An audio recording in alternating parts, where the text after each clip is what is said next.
નમસ્કાર દર્શક મિત્રો, સીઆઈડી ટ્રસ્ટ ન્યૂઝમાં આપનું સ્વાગત છે। નજર કરીએ આજના સમાચાર પર।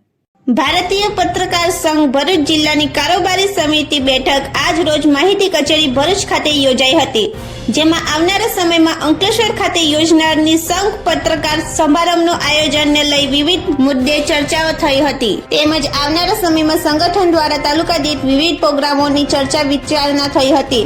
તો કારોબારી સમિતિ આવનાર નવા વર્ષ માટે વિવિધ હોદ્દાઓની ફાળવણી કરવામાં આવી હતી। ભરૂચ જિલ્લા પ્રમુખ તરીકે આગામી 3 વર્ષ માટે વિરલ ગોહિલ જ જિલ્લા પ્રમુખ તરીકે યથાવત રહ્યા હતા, તો ઉપપ્રમુખ તરીકે રિયાઝ પટેલની નિમણૂક કરવામાં આવી હતી। જિલ્લા પ્રવક્તા તરીકે હનીફભાઈ સૈયદની વરણી કરવામાં આવી હતી। ભરૂચ તાલુકા પ્રમુખ તરીકે રાજેશભાઈ પેન્ટરની નિમણૂક કરવામાં આવી, તો અંકલેશ્વર તાલુકા પ્રમુખ તરીકે વિપુલ જાનીની નિમણૂક કરવામાં આવી હતી।